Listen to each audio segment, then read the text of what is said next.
नमस्कार दोस्तों, स्वागत है आपका द न्यूज़ मिर्ची सीधी बात तीखी बात में। आजकल दिवस कई तरह के होते हैं।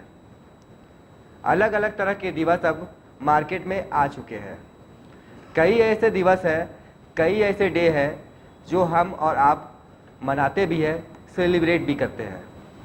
जैसे कि अपने प्यार के लिए वैलेंटाइंस डे, माँ के लिए मदर्स डे, पिता के लिए फादर्स डे।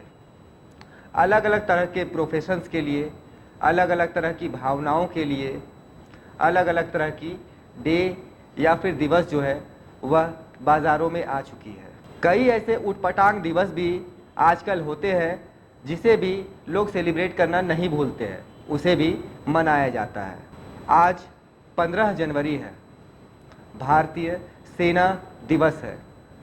हम भारतीय जो खुद को देशभक्त कहते हैं, हम में से कितने ऐसे लोग हैं जो इस दिवस को याद रख पाते हैं? बहुत कम ऐसे लोग हैं जो इस दिवस को याद रख पाते हैं। हमारी सेना के लिए इस दिवस को मनाया करते हैं, उन्हें रिस्पेक्ट दिया करते हैं, उन्हें इज्जत और उनका जो उचित मान सम्मान है वो आज के दिन दिया करते हैं। ऐसे बहुत से कम ही लोग हैं। मैं तो ये कहूँगा कि हम जो वैलेंटाइंस डे या अन्य दूसरे डे जो मनाते हैं उसकी तुलना में 10% भी भारतीय सेना दिवस हम नहीं मनाया करते हैं। और मैं आपको ये बता दूं कि ये वही सेना है, वही सैनिक है जो सरहद पर खड़े होते हैं तभी हम सुरक्षित होते हैं। ये वही सेना है जो हर तरह की परेशानियों के लिए, बड़ी बड़ी परेशानियां, जब पुलिस प्रशासन से जो परेशानियां नहीं संभल पाती है तो इसी सेना को, इसी सैनिकों को बुलाया जाता है। फिर चाहे वह महामारी का दौर हो, अभी आपने कोरोना के दौरान में भी देखा होगा कि हमारे सैनिकों को इस काम में लगाया गया। चाहे फिर वह बाढ़ आ जाए किसी जगह पे तो हमारे सैनिकों को ही बुलाया जाता है। ठंड का मौसम हो, चाहे कितनी गर्मी हो, ये सेना जो है ये लगातार सरहदों पर खड़े होते हैं, तभी हम चैन की नींद सो पाते हैं और अपने सुनहरे सपने जो है वह देख पाते हैं। सेना हमारे देश की किस तरह से सेवा कर रहे हैं या देश की सेवा करते करते अपनी जान दे रहे हैं, ये हम सभी जानते हैं। लेकिन फिर भी आज के दिन को 10% लोग भी ऐसे नहीं होते हैं जो मनाते हैं या सेलिब्रेट करते हैं। ये तो मैंने आपको बात बताई कि हमारी सेना हमारे देश को क्या दे रहे हैं या अपनी सेवा किस तरह से दे रहे हैं। हमारी सेना जो अपना बलिदान दे रही है, इसके बदले में हमारा देश उन्हें क्या दे रहा है? हम अपने चैन के बदले में जो हमें वो सुकून दे रहे हैं, उसके बदले में हमारा देश, हमारा सिस्टम उन्हें क्या दे रहा है? बात जब देने की हो रही है तो हम बात करेंगे तनख्वाह की या पेंशन की या उन्हें दिए जाने वाले फैसिलिटीज़ के बारे में। लेकिन उन्हें जो फैसिलिटीज़, तनख्वाह या पेंशन दिए जा रहे हैं उसे समझने के लिए हम एक और सिरे को इस कड़ी में जोड़ना चाहेंगे। आप हमारे देश के सांसद के बारे में जानते होंगे। हम उनको भी दिए जाने वाले पेंशन, तनख्वाह और फैसिलिटीज़ के बारे में आपको बताएंगे और सेना और हमारे सांसद को दिए जाने वाले फैसिलिटीज़ वगैरह को, तनख्वाह वगैरह को कंपैरिजन करके बताएंगे कि हमारे देश की सेना जो सरहदों पर अपनी जानें गंवा रही है, दे रही है, शहीद हो रही है, उन्हें हमारा देश क्या दे रहा है और हमारे देश के सांसद और मिनिस्टर्स जो इस देश में क्या कर रहे हैं ये आप सभी जानते हैं, भली भांति जानते हैं। उन्हें हमारा देश और सिस्टम क्या दे रहा है, इस बात से हम दोनों को कंपैरिजन करेंगे। सबसे पहले बात करते हैं वेतन के बारे में।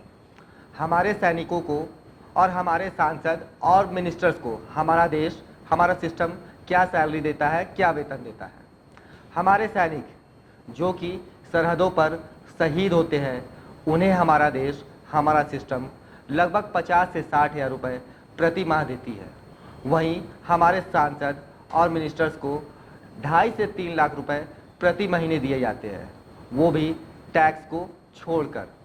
एजुकेशन को ध्यान में रखते हुए हमारे सांसदों के बच्चों के लिए हमारी सरकार 2 लाख रुपए देती है, जिससे कि वह कंप्यूटर या उससे जुड़े उपकरण जो है वह खरीद सके।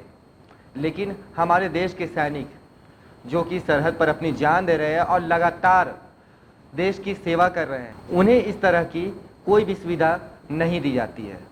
उनके बच्चों को कंप्यूटर वगैरह शायद पढ़ना ही नहीं है, कंप्यूटर वगैरह की शिक्षा लेनी ही नहीं है, इसलिए हमारी सरकार उन्हें इस तरह की सुविधा नहीं देती है। हमारे सांसद और मंत्रियों को हमारा देश 34 एयर फ्लाइट्स के टिकट देती है, जिसमें वह अपने परिवार के साथ में घूम फिर सकता है, एंजॉय कर सकता है।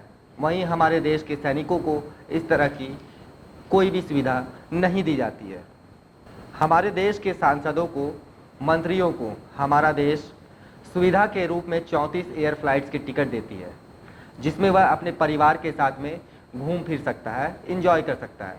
लेकिन वहीं हमारे देश के सैनिक, उन्हें किसी तरह की इस तरह की सुविधा नहीं दी जाती है।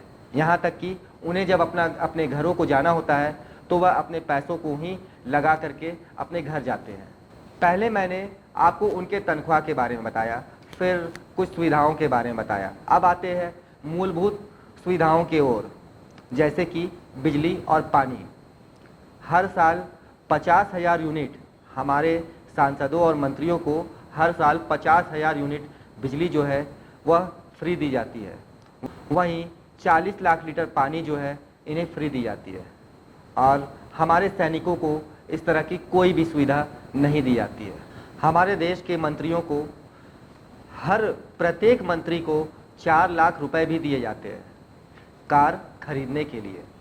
लेकिन हमारे सैनिकों को या उनके परिवार वालों को किसी भी तरह की इस तरह की फैसिलिटी जो है नहीं दी जाती है। उन्हें कार वगैरह खरीदने की फैसिलिटी नहीं दी जाती है।